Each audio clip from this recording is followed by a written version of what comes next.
प्रभु परमेश्वर को मैं धन्यवाद देता हूं। हमारे लिए क्रूस पर मुआ प्रभु यीशु मसीह के पवित्र नाम में आप सभी प्रियजनों को मसीही वंदना में पेश करूं। आज फिर एक बार परमेश्वर की उपस्थिति में एकत्रित होकर प्रकाशित वाक्य में से सीखने के लिए परमेश्वर ने हमें अवसर दिया है। जैसे मैंने पिछले समयों में भी कहा, वैसे आज भी कहूं कि दिन भर के कामों के, जिम्मेदारियों के, पढ़ाइयों के सब पश्चात इस शाम की समय प्रभु की वचन को सीखने और समझने के लिए आप लोगों ने जो समय अलग किया है, परमेश्वर बहुतायता से आपको प्रतिफल दें।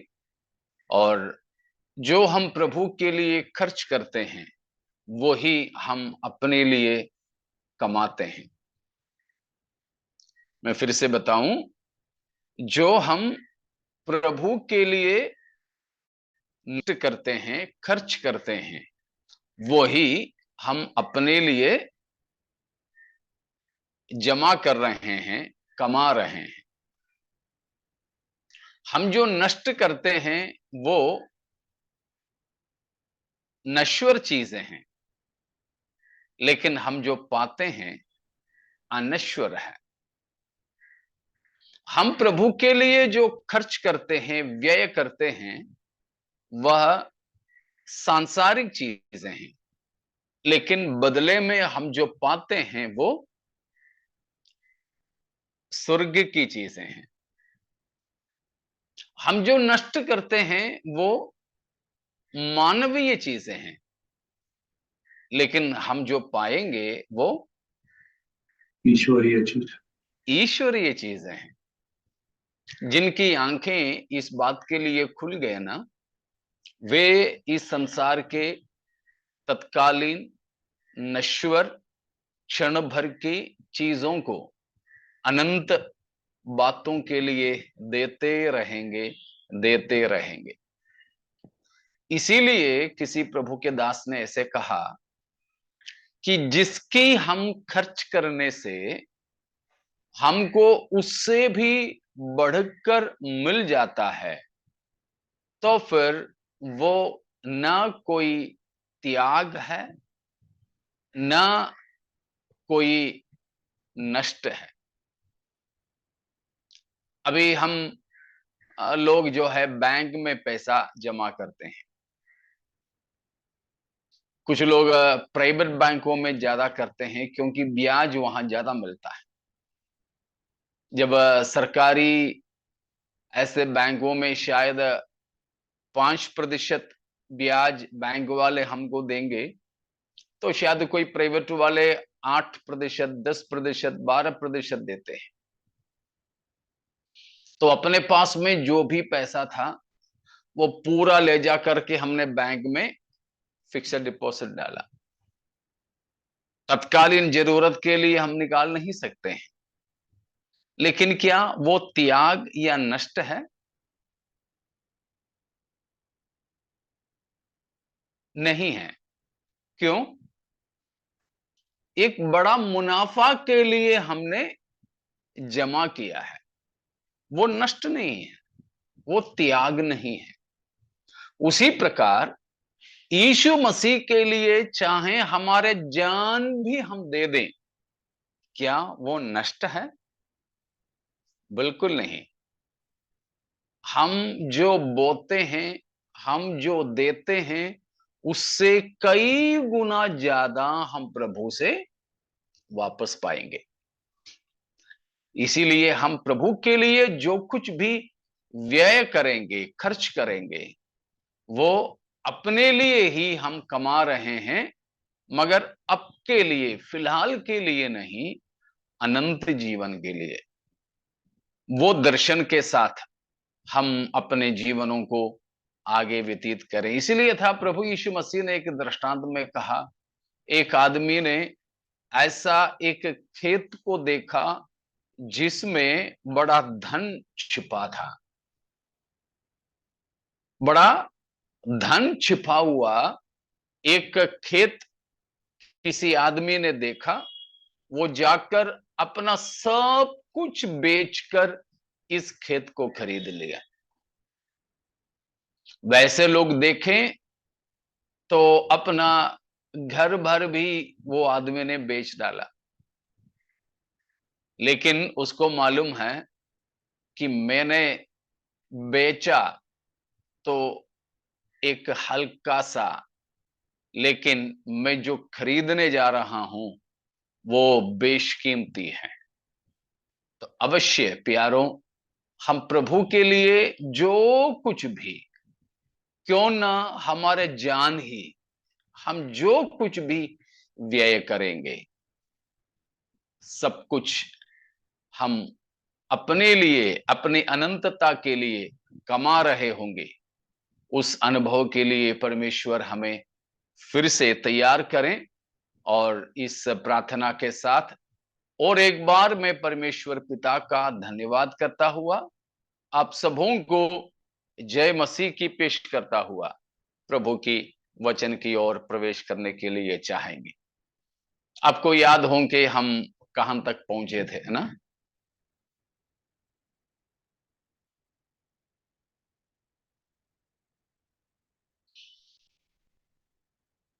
कौन सा अध्याय में है तो याद होंगे? प्रकाशित वाक्य 3। हाँ जी, प्रकाशित वाक्य तीसरा अध्याय में थे। लवोदिकी कलीसिया के बारे में थे। और उसमें हाँ, रजनी सिस्टर ने बोला 20वां पद में थे। बिल्कुल। फिर से कुछ बात और हम उसी 20वां पद से सीखेंगे। और एक बार उसको पढ़िएगा। देख, मैं द्वार पर खड़ा हुआ खटखटाता हूँ। यदि कोई मेरा शब्द सुनकर द्वार खोलेगा तो मैं उसके पास भीतर आकर उसके साथ भोजन करूंगा और वह मेरे साथ। पुनरुत्थित प्रभु यीशु मसीह लवोदिकिया कलीसिया से बताने वाले, पेश करने वाले कुछ बेशकीमती सच्चाइयां हमें इस वचन से सीखने को है।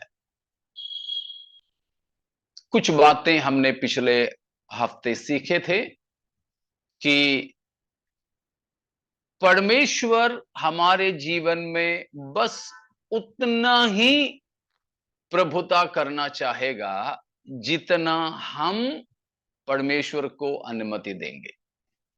घुसपैठ नहीं करेगा हमारे प्रभु, ग्रसित नहीं करेंगे हमारे प्रभु। हमने वो दो शब्द का इस्तेमाल किए थे। शैतान ग्रसित कर देता है, लेकिन प्रभु को हमें ग्रहण करना होता है। शैतान को ग्रहण करने की जरूरत नहीं है, वो ग्रसित कर लेता है अपने तरफ से। लेकिन परमेश्वर ऐसे नहीं। परमेश्वर को हम अपनी तरफ से ग्रहण करें, यानी स्वीकार करें, यानी हम अपने आप को प्रभु के लिए दे दें। शैतान के विषय में ऐसे करने की जरूरत नहीं है। शैतान के लिए हम खुद देने की जरूरत नहीं, शैतान को अपनाने की जरूरत नहीं। वो बेशरम होकर, बेइज्जती होकर घुसपैठ कर लेता है और वो बिल्कुल ग्रसित कर लेता है। लेकिन प्रभु ऐसा नहीं है। प्रभु को हमें जानबूझकर, स्व इच्छा से, संपूर्ण दिल से स्वीकार करना होता है। मनुष्यों के सामने तो हम सामने वाले दांतों से मुस्कुरा के दिखा दें, अंदर वाले दांतें पीस पीस करके गाली दे तो भी पता नहीं चलेगा। लेकिन परमेश्वर के पास ऐसा नहीं, इसलिए मैंने वो शब्द का इस्तेमाल किया, सो इच्छा से संपूर्ण दिल से प्रभु को ग्रहण करें तो ही प्रभु हमारे पास आ सकता है। मनुष्यों को हम मुस्कुरा के दिखाएंगे, लोग बस वही देखेंगे, लोग बस वही देखेंगे। जैसे पिछले दिनों में भी कोई सरकारी दफ्तर में घूस देने के बारे में कोई बता रहा था। अपना कुछ भी काम करवाना है, चपरासी से लेके लोगों को घूस देना पड़ता है। तो बता रहा था कई बार एक ही चीज के लिए कई लोगों को कई बार घूस दिया हुआ एक आदमी पिछले हफ्ता मुलाकात किया, और वो बता रहा था हम पैसा तो देते हैं लेकिन कोसते कोसते, श्राप देते देते, गाली देते देते देते, तो दे तो रहे हैं लेकिन गाली देते हुए। ये मनुष्य के सामने चलेगा, शायद शैतान के सामने भी चलेगा, क्योंकि उसको भी उससे कोई फर्क नहीं पड़ता, लेकिन परमेश्वर के पास वो नहीं चलेगा। संपूर्ण दिल से, बिल्कुल खुशी से हम प्रभु उसको ग्रहण करें तो ही वो अंदर आ सकता है। वो है 20वां पद में हमने देखा, यीशु मसीह द्वार पर खड़ा खटखटा रहा है। हमें यीशु को अपनाने के लिए स्वयं अपना दिल के द्वार को खोलना होता है। स्वयं खुद ही को हमें प्रभु के लिए अपने जीवन का द्वार खोलना होता है। ठीक है, यहां पर आज मैं आपको पिछले हफ्ता हल्का सा बताया हुआ एक बात है, मैं थोड़ा सा और स्पष्ट करना चाहूंगा। यहां पर विशेषकर दो तस्वीर हमें मिलता है, या एक विशेष संदेश हमें यहां मिलता है। 20वां पद में यीशु मसीह मसीह से अलग हुए लोगों को खोज रहा है, या मसीह की उपस्थिति नष्ट हुई कलीसिया मसीह को खोज रही है। कौन किसको खोजता है यहां पर?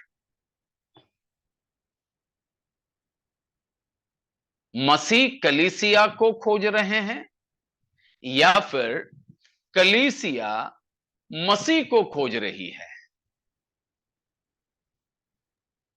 कलीसिया को खोज रहा हूं। बिल्कुल। यहां पर एक बड़ी सच्चाई है, और बाइबल का सबसे बड़ा एक महत्व, मसीहियत का महत्व भी हम यहां पर देखते हैं। क्या है?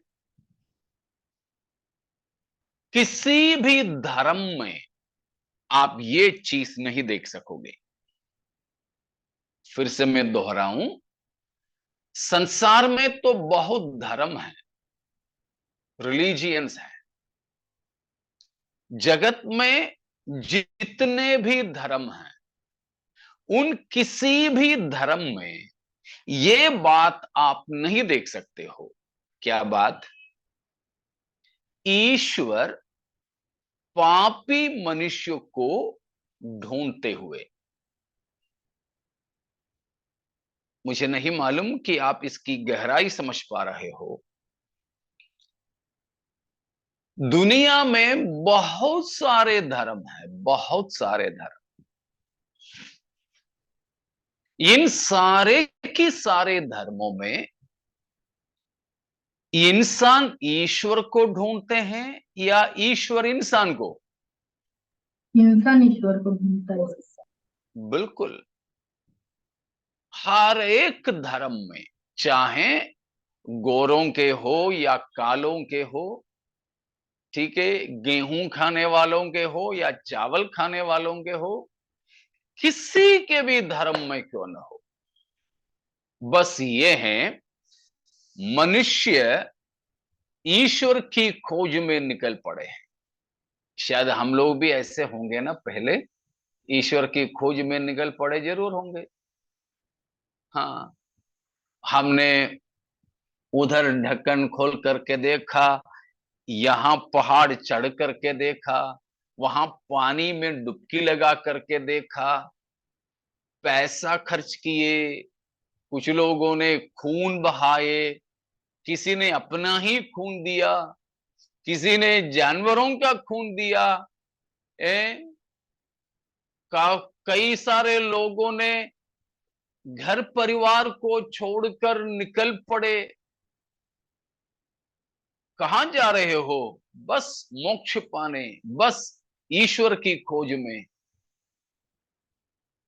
जंगलों में गए, पहाड़ों में, पहाड़ियों में गए, कुछ लोगों ने किताबों में ढूंढे ईश्वर को, किताबों में। तो मानव धर्म, मनुष्य ईश्वर को खोजने की इतिहास है। समझने में दिक्कत नहीं है ना? ठीक है। लेकिन मसीहियत का विशेषता, वह इंसान ईश्वर को खोजने की इतिहास नहीं है, परंतु ईश्वर इंसान को खोजने की इतिहास है। Praise God. मुझे इस बात का बहुत आनंद आता है। ये मैं बाहर में, कन्वेंशनों में और ओपन एयर मीटिंगों में बताना ज्यादा पसंद करता हूं, लेकिन हम अंदर वाले भी इस बात से वाकिफ हो। इसीलिए प्रभु यीशु मसीह ने कहा यूहन्ना 15वां अध्याय में कि यह नहीं कि तुमने मुझे चुने हो, परंतु मैंने तुम्हें चुना है। मैंने तुम्हें चुना है। Praise God. हमने प्रभु को नहीं चुने, प्रभु ने हमको चुना है। पहला यूहन्ना 4:19 में इसीलिए बताया है, हमने पहले प्रभु से प्रेम नहीं किया, लेकिन हम प्रभु से प्रेम इसीलिए करते हैं कि उसने पहले हमसे प्रेम किया। Praise God. ऐसे ही है ना? निकाला है तो पढ़ लीजिए।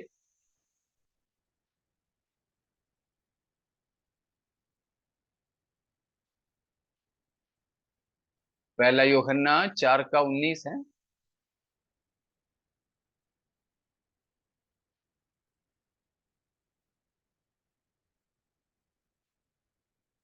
हम इसलिए प्रेम करते हैं कि पहले भर कि पहले उसने हमसे प्रेम किया। हम प्रभु से इसीलिए प्रेम करते हैं क्योंकि परमेश्वर ने हमसे पहले प्रेम किया। तो मसीहियत का ये विशेषता है, बाइबल की ये विशेषता है, और कहीं आपको नहीं मिलेगा ये चीज। इसीलिए है कि हम लोग संसार को बताते हैं कि जगत में धर्म बहुत है, बहुत धर्म है। क्यों? क्योंकि धर्म इंसान ईश्वर को खोजने की तरीका है। तो मैं ईश्वर को खोजने की तरीका नहीं होगा अपना अनिल भाई ईश्वर को खोजने का। इसलिए मैं जो खोजूंगा वो मेरा धर्म बन गया, अनिल भाई जो खोजेगा वो उनका धर्म बन गया, श्रेयस भाई जो खोजे वो उनका धर्म। देखो 3 लोगों का 3 धर्म बन गया। लेकिन सुसमाचार एक ही है, क्योंकि एकमात्र परमेश्वर ने समस्त मानव जाति को खोज निकलने का मार्ग है, इतिहास है, इसीलिए वो केवल एक ही है। समझ में आ रहा है ना? वो हम उत्पत्ति 3:9 में से देख सकते हैं।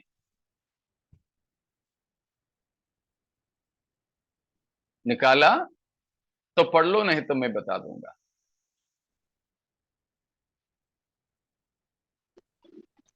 तब यहोवा परमेश्वर ने पुकार कर आदम से पूछा, तू कहाँ है? हाँ, यहोवा परमेश्वर ने पुकार कर आदम से पूछा, तो कहां है? परमेश्वर मनुष्य को खोज निकलने के इतिहास उत्पत्ति 3:9 से शुरू है।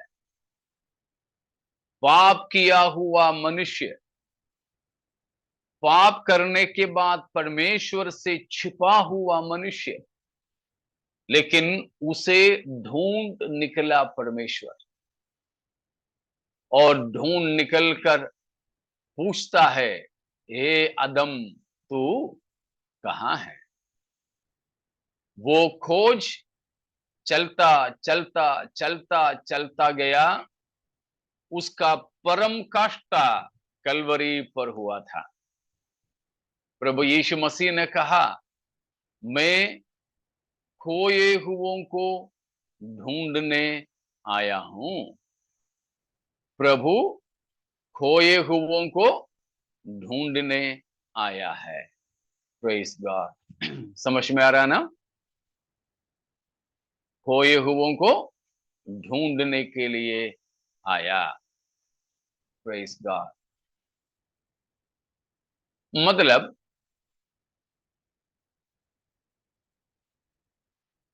खोने वाला खोए हुए को ढूंढ सकते हैं, या खोया हुआ खोने वाले को ढूंढ सकते हैं।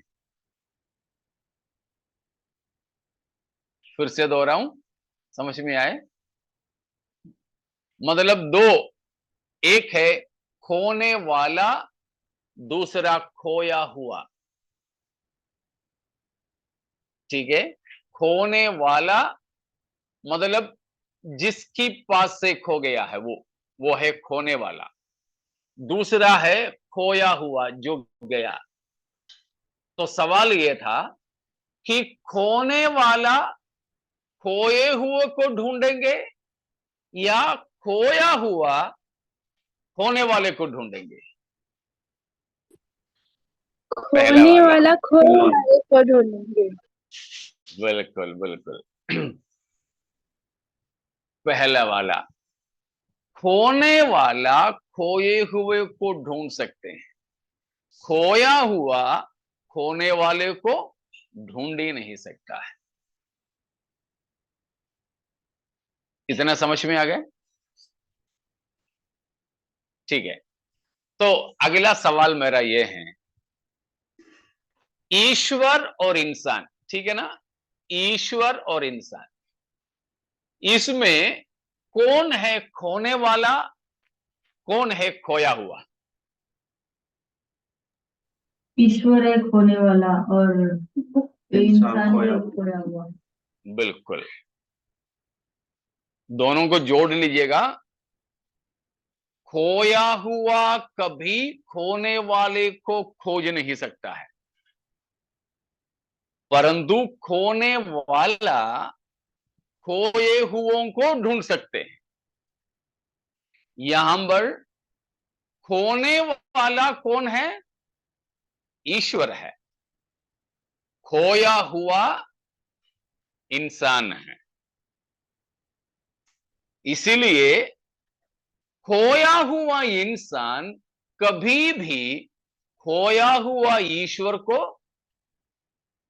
ढूंढ नहीं सकता है, लेकिन खोया हुआ इंसान को खोने वाला ईश्वर ढूंढ निकाल सकता है। हम प्रकाशित वाक्य 3:20 में वो ही फिर से देख रहे हैं।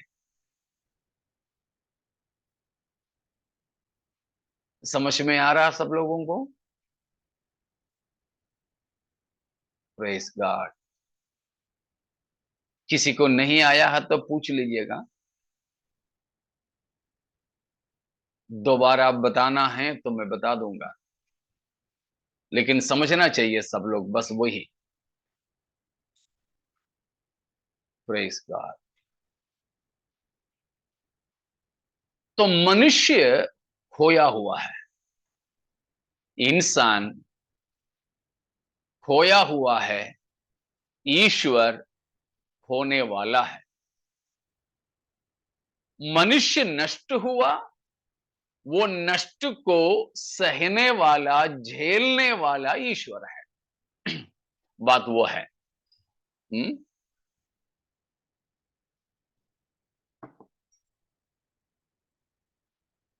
यहां पर इसीलिए उत्पत्ति 3:9 में अदन की वाटिका में प्रारंभ हुआ उस खोज अभी भी जारी है।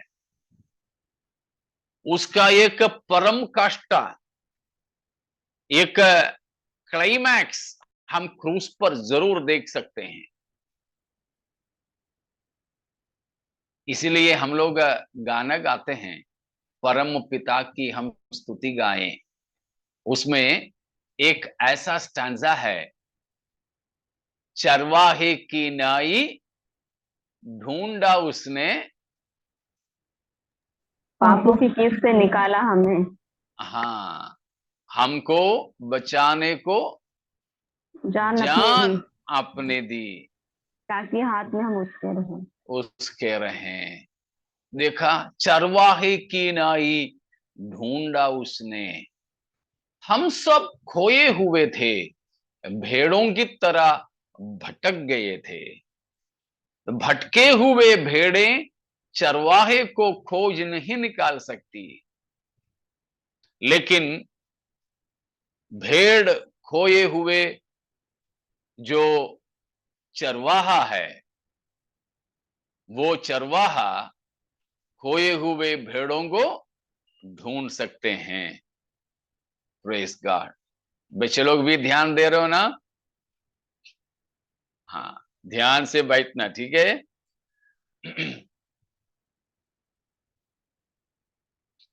तो यहां पर खोई हुई भेड़ों की तरह हम सब के सब परमेश्वर से तितर बितर हुए थे। हम भेड़ें इस संसार रूपी जंगल में खोए हुए थे, लेकिन हमारे परमेश्वर चरवाहा, लेकिन वो चरवाहा ने क्या किया? हमें ढूंढ निकाला। हमें ढूंढ निकाला। हमें ढूंढ निकालने के लिए वो एक ऊंचे स्थान पर चढ़ करके ढूंढा था। वो ऊंचा स्थान का नाम है क्रूस। क्रूस, कलवरी क्रूस, गोलगोथा। क्रूस पर चढ़कर वो खोज प्रभु ने पूरा किया। अभी भी सुसमाचार के संदेश के द्वारा लोगों के हृदय तक जाकर प्रभु खटखटाता है, खोलो, खोलो, खोलो। Praise God. तो प्यारों, प्रकाशित वाक्य 3:20 में वो महान सच्चाई प्रकट किया गया है कि खोया हुआ मनुष्य, पापी मनुष्य परम पवित्र परमेश्वर को खोज खोज करके नहीं पा सकते हैं, परंतु खोने वाला परमेश्वर आप ही खोए हुए पापी मनुष्य को ढूंढ करके आता है। Praise God. तो उस प्रकार हमारे प्रभु हमें ढूंढ करके आया क्रूस पर, लेकिन क्रूस पर आकर समाप्त वहां पर भी नहीं किया। उसके आगे भी प्रभु हमें खोजते हुए आ रहे हैं। प्रेज गॉड, खोजते हुए आ रहे हैं। एक और दृष्टांत मैं आपको दे दूं। प्रभु यीशु मसीह समस्त खोए हुए मानव जाति के लिए क्रूस पर तो मरा, 3 दिन के बाद यीशु जी उठा। तब तक यीशु के चेले सब यीशु से दूर चले गए थे। सोचा कि हमारे पास्टर मर गया, हमारे नेता खत्म हो गया, अब हम क्या करें। पतरस के नेतृत्व में ये लोग मच्छी पकड़ने, मतलब पुराना काम करने चले गए थे। लेकिन इन्हें ढूंढ निकालने वाला ईश्वर, हमारे प्रभु यीशु,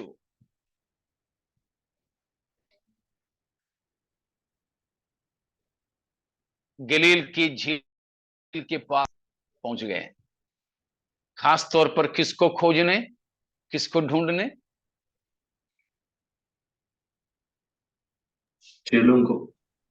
चेलों को, जो यीशु मसीह से दूर हुए थे।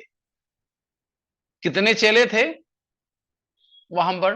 12 11 11 ना, चले 11 चले। नहीं, 5 नहीं, 3 चेले, नहीं,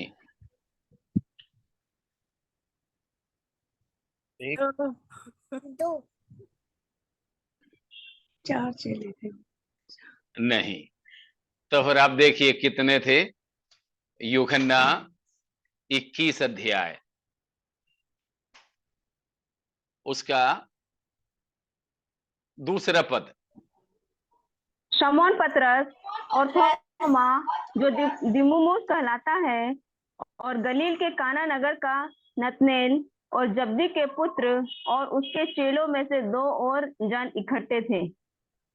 कितने थे कुल?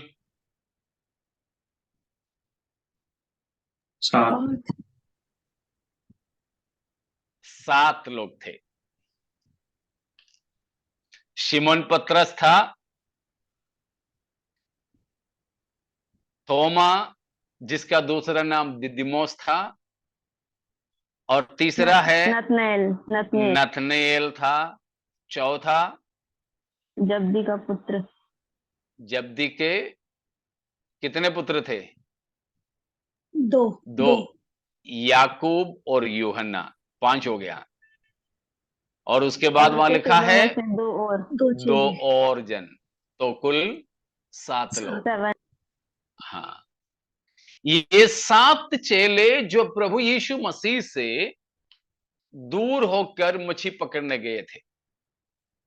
जरूर आपने जो बोला कुल 12 थे, उनमें से एक तो फांसी लगकर मर गया, बाकी 11 में से ये 5 जन, सॉरी 11 में से ये 7 जन मच्छी पकड़ने गए थे, मतलब उनके पुराने काम में गए थे। उनको 7 को ढूंढ करके प्रभु यीशु मसीह, पुनरुत्थित यीशु मसीह, जी उठा हुआ मसीह फिर गया। तो कलवरी पर मरने से ही यीशु का पापी मनुष्य की खोज खत्म नहीं हुआ। जी उठने के बाद भी वह खोज जारी है। उसका तुरंत तस्वीर है, अभी हमने यूहन्ना 21 में देखा। और उसका और अच्छा से एक तस्वीर है कलीसिया के अंदर भी, जो है हम देख रहे हैं प्रकाशित वाक्य 3:20 में से। अभी भी अगर मुझे सुनने वालों में से कोई भी व्यक्ति प्रभु यीशु से दूर है। प्यारों, आपके लिए भी प्रभु यीशु बड़े प्रेम के साथ आपके दिल के दरवाजे पर खटखटाता है। मसीह के लिए हम अपने दिल को खोल दें, अपना जीवन यीशु मसीह के लिए खोल दे, मसीह को हम अपना लें, ग्रहण करें। जैसे संसार ने यीशु को नहीं पहचानी और जैसे यहूदियों ने यीशु को ग्रहण नहीं किया, वैसे हम ना करें। समझ में आया ना?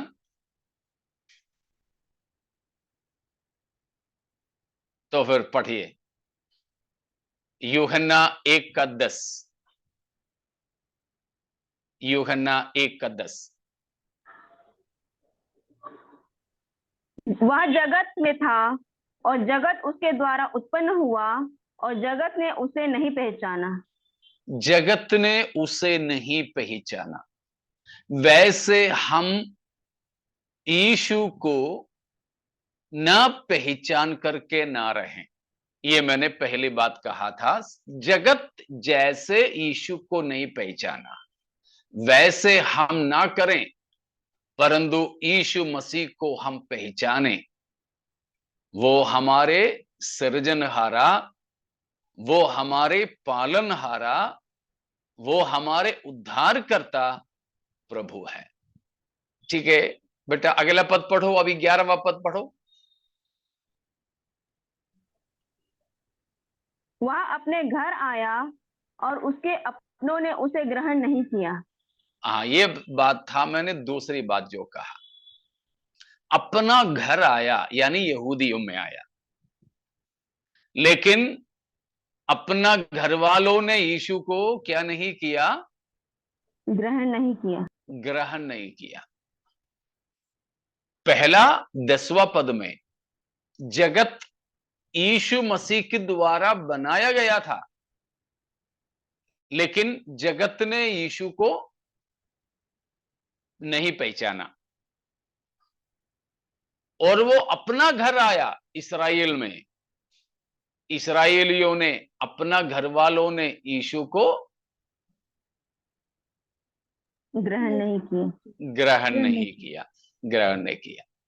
इसीलिए मैंने कहा कि जगत की जैसे हम यीशु को पहचाने बिना ना रहें, इस्राएलियों की तरह, यहूदियों की तरह हम यीशु को ग्रहण किए बिना ना रहें। तब जाकर 12वां पद प्रभु ने कहा, 12वां पद, परंतु जितनों ने उसे ग्रहण किया उसने उन्हें परमेश्वर के संतान होने का अधिकार दिया, अर्थात उन्हें जो उसके नाम पर विश्वास रखते हैं। हालेलुया। यीशु को जगत ने न पहचाना, यीशु को इस्राएलियों ने ग्रहण न किया। तब परमेश्वर हम अन्य जातियों की तरफ में मुंह मोड़ा और ऐलान किया कि तुम में से कोई भी उसके लिए खतना वाले, बिना खतना वाले, उसके लिए गोरे काले, कोई फर्क नहीं। कोई भी यीशु को ग्रहण कर ले तो उसे परमेश्वर का पुत्र पुत्रियां बनने का अधिकार दिया। ऐसे ही तो हमें यह हक मिला कि हम परमेश्वर के संतान बने। Hallelujah, praise God. तो परमेश्वर हमसे प्रेम करते हुए हमारे द्वार पर खटखटा रहे हैं, हम यीशु को ग्रहण करें। अगर कोई भी है अब तक यीशु को ग्रहण नहीं किया है अपने जीवन में, आपके लिए है ये संदेश। हम खास तौर पर जो दे रहे हैं, यीशु को ग्रहण करें, परमेश्वर का संतान बन जाएं। Praise God. इतने में कोई शक है तो पूछेगा। समझ में आए हो इतना? कुछ समझ में नहीं आया हो तो कुछ है तो पूछे आप।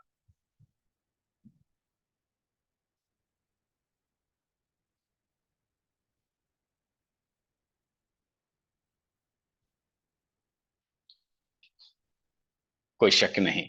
ठीक है, कुछ है तो पूछ सकते हैं कोई।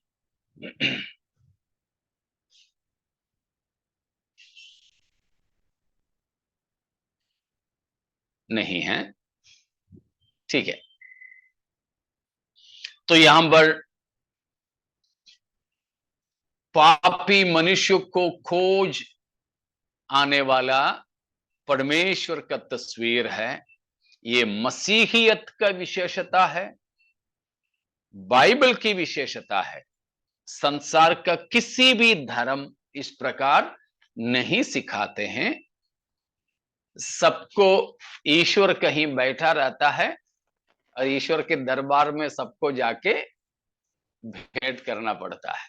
लेकिन बाइबल का ही एकमात्र परमेश्वर है जो हमें ढूंढकर हमारे पास आता है। प्रेज गॉड,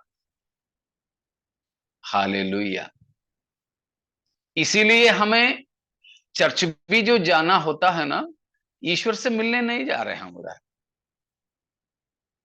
परमेश्वर से मिलने के लिए हमें चर्च जाने की जरूरत बिल्कुल नहीं है, और चर्च में परमेश्वर बैठा भी नहीं है, ये तो बात है। अभी हमारी बात ले लो, हमारे तो और कहीं होता है प्रार्थना, केवल संडे सुबह के समय थोड़ी देर हम वो जगह प्रार्थना के लिए इस्तेमाल करते हैं। सप्ताह की बाकी पूरे 6 दिन और किसी काम के लिए इस्तेमाल होने वाली जगह है। हमारे कुछ कुछ मित्र पास्टरों की कलीसियाएं होटलों में चलता है। होटल का किसी कमरा संडे संडे के लिए 2-3 घंटे के लिए वे लोगों ने किराए पे ले रखा है। बाकी समय में शायद वहां पर दारू भी पीते होंगे लोग। तो हमारे प्रभु वहां बैठा थोड़ी रहता है। इसीलिए है हम लोग जहां पर अपना खुद का चर्च भी हो, वहां पर चर्च ताला लगा के जाते समय 0 वाट बल्ब जला के नहीं रखते हैं। बेचारा अकेला बैठा रहेगा, थोड़ा सा अंधेरा का डर ना लगे सोच करके। हमें 0 बल्ब भी चर्च में जलाने की जरूरत इसीलिए नहीं पड़ता है कि हम वहां से चले गए तो परमेश्वर वहां थोड़ी बैठा रहता है। तो परमेश्वर से मिलने के लिए कोई चर्च ना जाए। जहां हम हैं वहीं प्रभु है, अपने साथ प्रभु रहता है। फिर चर्च क्यों जाए? ऐसे तो नहीं जाना ना अभी, संगति के लिए।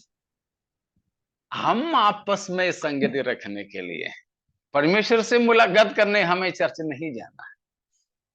हमको आपस में मिलने के लिए, एक दूसरे को हिम्मत दिलाने के लिए, एक दूसरे की बोझ उठाने के लिए, इन सब के लिए हमें चर्च जाने की जरूरत है। अब हम लोग इकट्ठे होते हैं, गवाहियां भी देते हैं हमारे बीच में। तो मेरा जीवन में कोई बड़ा दुख है, संकट है,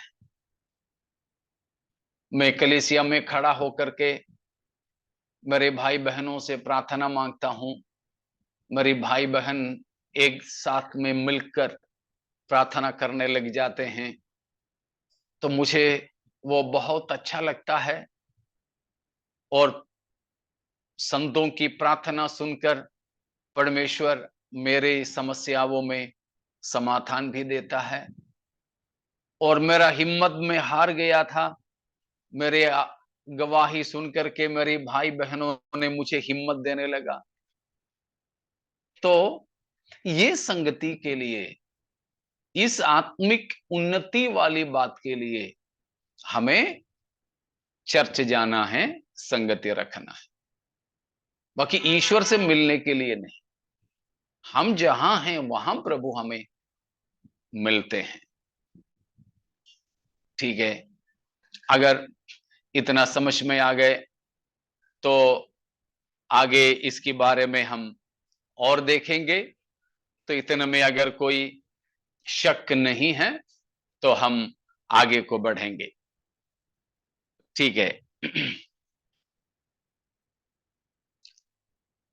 अब अगली बात हम ये देखते हैं, पिछले हफ्ता ये बात मैंने हल्का सा बताया था। प्रभु यीशु मसीह दरवाजे पर खटखटाता है, उसका दो तस्वीर है, उसका दो तस्वीर है। पहला तस्वीर प्रभु यीशु मसीह की आगमन के बारे में है, प्रभु यीशु मसीह की आगमन के बारे में। मरकुस 13वां अध्याय की 29वां वचन को पढ़िएगा। मरकुस 13 का 29। इसी प्रकार जब जब तुम इन बातों को होते देखो तो जान लो कि वो निकट है, वरन द्वार ही पर है। वैसे ही मत्ती 24 का 33 में भी लिखा है, पढ़ना नहीं, वो इसी वचन उसी प्रकार लिखा हुआ है मत्ती 24 का 33 में, कि पहली बात यह है कि प्रभु यीशु मसीह द्वार पर है। यह यीशु मसीह की दोबारा आगमन के बारे में, न्याय करने के लिए आने के बारे में है, कि प्रभु यीशु मसीह कभी भी आ सकता है। जब भी प्रभु यीशु मसीह आए, हमें मसीह की स्वागत करना है, कभी भी।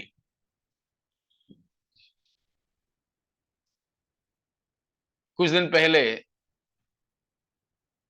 हम लोग परिवार मिलकर एक घर में गए। पहले उनको बोला था हम लोग आएंगे, वे भी बड़ा खुश थे हम पहुंच रहे हैं करके। तो हम लोग पहुंच गए, जिस दिन हम आएंगे बोले थे उसी दिन पहुंचे। लेकिन वो जो समय उन्होंने हमारी उम्मीद नहीं किए थे, उनने सोचा कि उनके घर आने से एक आध घंटा पहले हम और उनको फोन करके बताएंगे हम एक आध घंटे में आ रहे हैं। लेकिन हमने नहीं बोला, हम पहुंचे, उन्होंने हमको स्वीकार तो की, लेकिन कुछ हड़बड़ी दिखाई दिया। आखिर में आकर के पूछे, पास्टर आप फोन करके आने वाला था ना, फोन क्यों नहीं किया आपने? मैंने कहा कि आज आएंगे, आपको पहले बोल चुका था, आपने हाँ बोला था। हाँ तो सही, लेकिन आप आने से ठीक पहले जरा बोल देते तो हम थोड़ा सा और तैयारी में रहते। बिल्कुल गड़बड़ी और हड़बड़ी दिखाई दी है वहां पर। मैंने फिर मजाक के अंदाज में उनसे पूछा, तो हम चले जाएं? नहीं, अभी तो आप आ गए ना, मत जाओ। प्रभु यीशु मसीह आएंगे, किसी भी क्षण आ जाएं। हम ये ना कहें कि प्रभु मैं तैयार नहीं हूं, मैं तैयार नहीं हूं। तो दो तस्वीर मैंने आपको कहा, उसमें पहला यह है कि हम नहीं जानते हैं प्रभु यीशु मसीह कब आएंगे। हम यीशु को ग्रहण किए हुए होंगे, बपतिस्मा लिए होंगे, पवित्र जीवन बिताते होंगे, तो भी हर क्षण हम तैयार रहें यीशु से भेंट करने के लिए। वो हमें लेने किसी भी समय आएंगे, न्याय करने कभी भी आएंगे, पहले बोल करके नहीं आएंगे।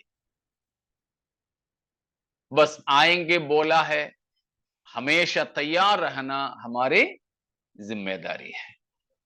हम हमेशा तैयार रहें प्रभु की आगमन के लिए। पहली बात वो है। तो न्याय करने आने वाला, राज करने आने वाला, हमें लेने आने वाला यीशु मसीह का तस्वीर है, पहला तस्वीर। लेकिन यहां पर प्रकाशित वाक्य 3:20 में और एक चित्र है। वो न्याय करने आने वाला नहीं है, राज करने आने वाला नहीं है, दूसरे आगमन के बारे में नहीं है वो चित्र, परंतु एक प्रेमी दूल्हा का चित्र है जो दुल्हन के पास आना चाहता है। एक अच्छा तस्वीर हमें श्रेष्ठ गीत में से मिलता है। श्रेष्ठ गीत 5 अध्याय के 2 से लेकर कुछ पदों को पढ़िएगा। श्रेष्ठ गीत 5:2 से।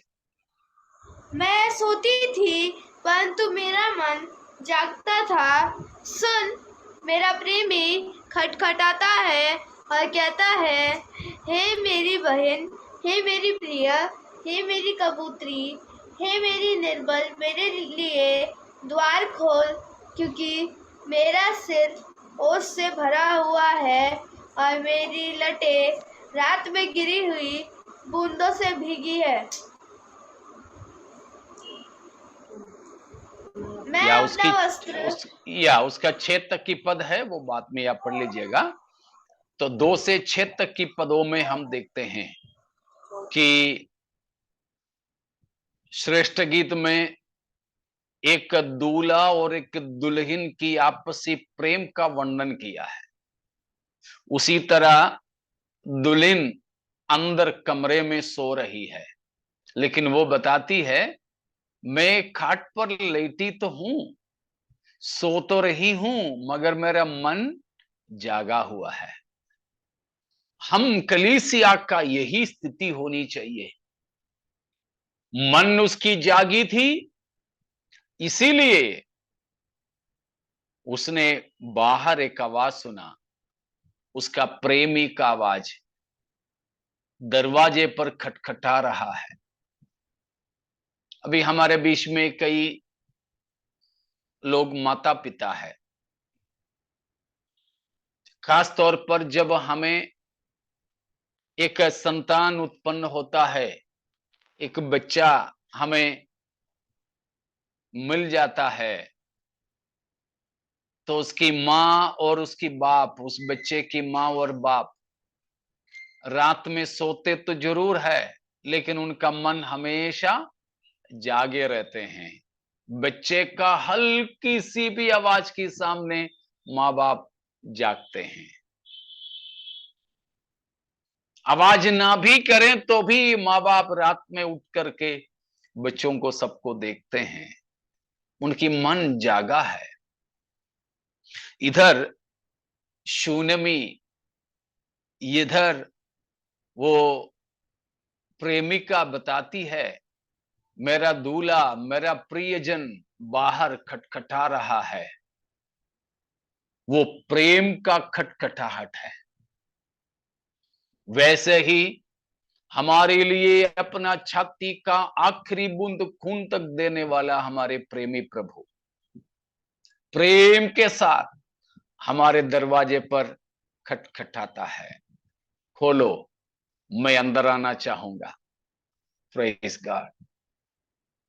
तो ये 2 तस्वीर, एक है न्याय करने आने वाला मसीह का तस्वीर, वो कभी भी आएगा, हम तैयार रहें। दूसरा है प्रेमी दूल्हे का तस्वीर, जो दुल्हन के साथ संगति रखने, प्रेम के साथ आने वाला।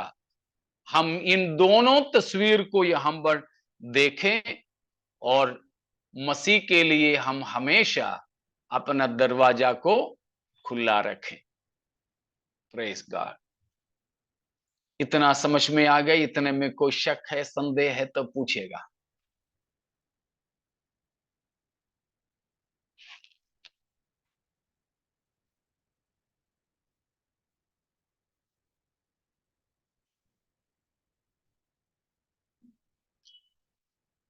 ठीक है, कुछ नहीं। तो उसमें हम अगली बात ये जो देखते हैं यीशु मसीह की वायदा क्या है? ये 20वां पद में मसीह की वादा क्या है? मसीह का मांग क्या है? दिल के दरवाजा को खोल दे। मसीह की वादा क्या है?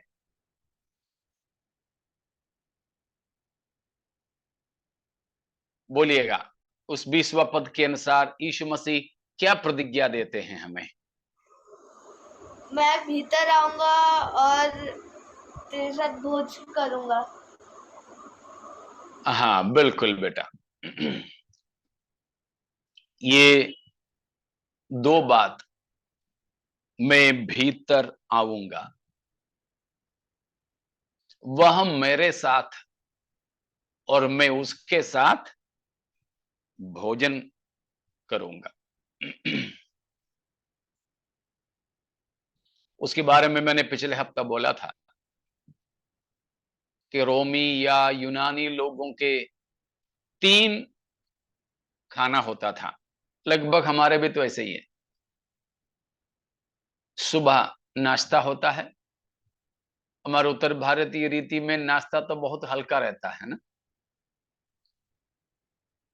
कुछ लोगों को मैंने देखा कि इत्तू सा ग्लास में, मुंबई की भाषा में बोले तो कटिंग कटिंग चाय। मुंबई में मैंने देखा कटिंग चाय लेकर उसको 2 कर देते हैं। तो उसके बाद में 2 पार्ले जी के बिस्कुट, एक भी हो तो भी चलेगा, बस उतने में नाश्ता हो जाता है। नहीं तो एक छोटा सा कटोरी में पोहा, बस हो गया। या एक बड़ा पाव, बहुत हो गया। नाश्ता अक्सर हमारे भी उत्तर भारतीय संस्कृति में हल्का रहता है। वैसा ही था यूनानी लोगों के भी नाश्ता बिल्कुल हल्का। फिर दोपहर के खाना, लंच, वो टिफिन लेके जाते थे जहां काम करते हैं। पिछले हफ्ता मैंने बोला था 10 मिनट 15 मिनट ज्यादा से ज्यादा मिलता है, बस। तो ज्यादा कुछ नहीं खा सकते हैं। कुछ लोग हैं, कोई सलाद लेके जाते हैं या कोई ऐसे बिल्कुल हल्का पुल्का। लेकिन ये यूनानियों के मुख्य भोज रात का होता था। सब लोग खेती करने वाले खेत से वापस आएंगे, बाकी कहीं काम करने जाने वाले उधर से वापस आएंगे। सब लोग घर में बैठकर एक साथ में दिन भर की सारी बातें करते हुए, तब कोई हड़बड़ी नहीं है, लंबा समय लेकर बड़ा खाना करते थे। वो बड़ा खाने का नाम है भोज। उसके लिए अंदर आना पड़ता है। यीशु मसीह वादा करता है, यदि तुम दरवाजा खोलोगे तो मैं अंदर आऊंगा, मैं अंदर आऊंगा। पिछले हफ्ता मैंने उसके बारे में बताया था, तो विवरण की जरूरत नहीं है।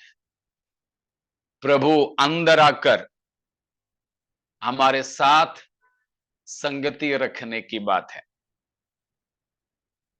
वो बता चुका, इसलिए मैं विवरण नहीं देता हूं। तो हमारे जीवन में सबसे मुख्य बात प्रभु यीशु मसीह से हमारी संगति है। समझ में आ रहा ना? हमारे मसीही जीवन की सबसे मुख्य बात है कि प्रभु यीशु से हमारे संगति, प्रभु यीशु के संगति। संगति। ठीक है, संगति। प्रभु यीशु से हमारे संगति है सबसे मुख्य बात। मसीह हमारे साथ, हम मसीह के साथ, हम मसीह में और मसीह हम में। शायद मैंने पहले एक बार बता चुका, साधु सुंदर सिंह ने बताया एक बात। साधु सुंदर सिंह ने एक बार इसके बारे में कहा कि एक ब्लैक स्मिथ, एक लोहार के पास हम एक लोहे की टुकड़ा देते हैं, तो वो काला काला लोहा वो अंगार में डाल देता है। साधु सुंदर सिंह पूछता है, अब लोहा किधर है? आग में है।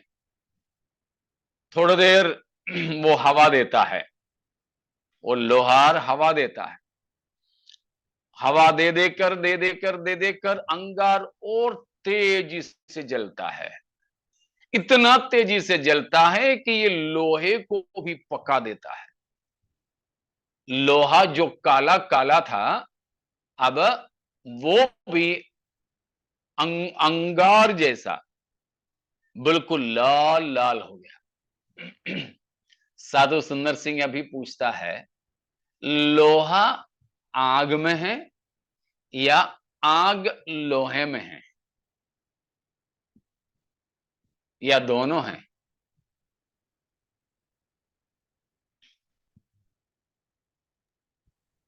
दोनों एक दूसरे में है, लोहा आग में, आग लोहा।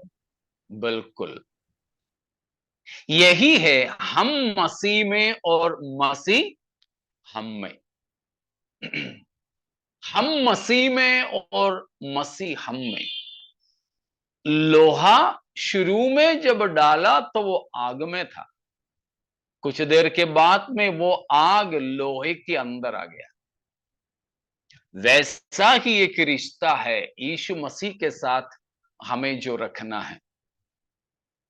पुरानी एक बात मैं याद दिला दूं,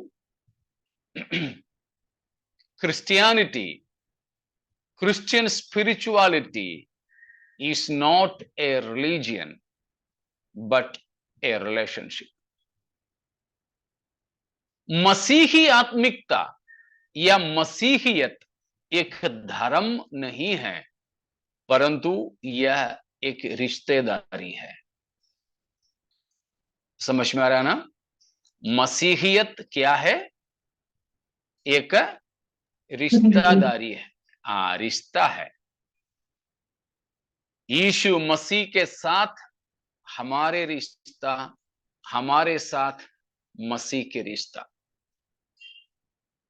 उस रिश्ते में हमें निरंतर बढ़ते जाना है, निरंतर बढ़ते जाना है।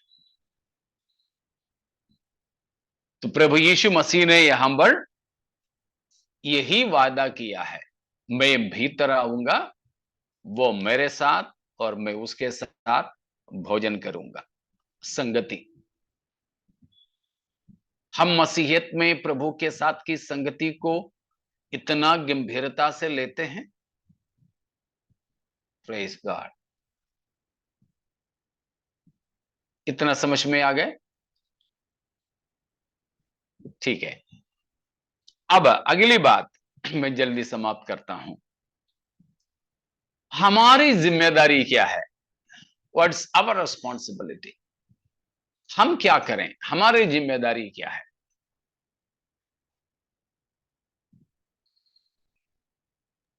प्रभु के लिए द्वार खोलना। बिल्कुल। यीशु मसीह ने वहां पर कहा, मेरी आवाज को सुनकर कोई दरवाजे को खोल दे। तो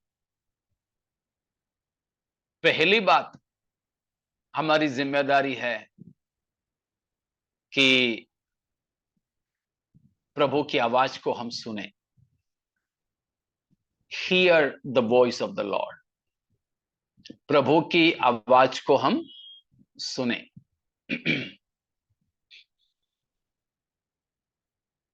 दूसरी बात, रिकॉग्नाइज हिज वॉइस। प्रभु की आवाज को हम पहचाने, सुने और उसके बाद प्रभु के पहचाने। कई बार हम लोग बोलते हैं ना, अरे मैंने तो सुना था आवाज लेकिन पहचाना नहीं। मैंने सुना, कोई तो मुझे पास्टर पास्टर बुला रहे थे, मैंने सोचा इधर कौन है पास्टर बुलाने वाला, मुझे लगा क्या ऐसे मुझे कान बज रहा होगा। पहचाना नहीं। मैं थोड़ा बहुत इधर उधर देखा भी तो मैं चला गया, फिर पहचाना नहीं। यीशु मसीह ने यूहन्ना 10 अध्याय में बोला, मेरी भेड़ मेरी आवाज को पहचानती है। तो हमें आवाज सुनना ही नहीं परंतु पहचानना भी है। अगर पहचाना तो हमें तीसरी बात यह करना है, वी हैव टू रिस्पॉन्ड, हमें प्रतिक्रिया करना है, जवाब देना है। हमें आवाज को प्रभु का सुनना है, पहचानना है और रिस्पॉन्ड करना है। प्रभु की आवाज की जवाब दे, हम प्रतिक्रिया करें।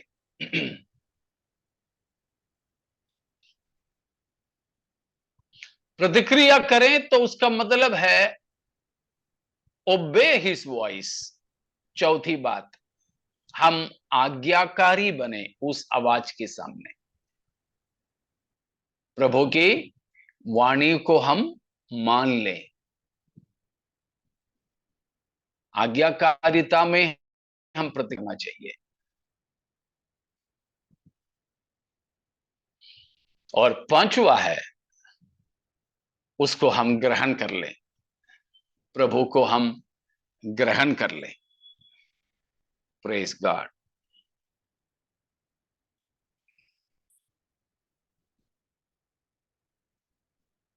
हम अंदर से दरवाजा खोलना चाहिए, क्योंकि ये बाहर से खटखटा रहा है, तो हमें अंदर से दरवाजे को खोलना है। तो प्रभु को हमें ग्रहण करना है। ये 5 जिम्मेदारी हमें है। आवाज को हम सुने, दूसरा आवाज को पहचाने, तीसरा हमें आवाज का उत्तर दे, जवाब दें, प्रतिक्रिया करें। चौथा माने, आज्ञाकारी बने, ओबे करें। और पांचवा ग्रहण करे, प्रभु को हम ग्रहण करें। दरवाजा को खोल दें, प्रभु को हम ग्रहण करें। Praise God. अब एक और चीज है, बाकी वो प्रभु की आगमन में देरी हुआ तो अगले हफ्ता हम सीखेंगे। वो है विजेताओं के लिए प्रभु ने क्या वादा किया है या प्रतिफल क्या है, वो हम अगले हफ्ता प्रभु चाहे तो देखेंगे। तो आइए प्यारों, इस प्रभु के सामने अपने जीवनों को हम समर्पित करते हुए प्रभु से प्रार्थना करें। हमारे जीवन में लवोदिकी कलीसिया की तरह यीशु को बाहर करने वाली बात ना हो, परंतु प्रभु को हम ग्रहण करने वाले, प्रभु और हमारे साथ रिश्ता रखने वाले बन जाएं। उसके लिए अपने जीवनों को हम समर्पित करें। प्रभु से हम प्रार्थना करेंगे। परमेश्वर इन वचनों के द्वारा हम सबों को आशीषित करें।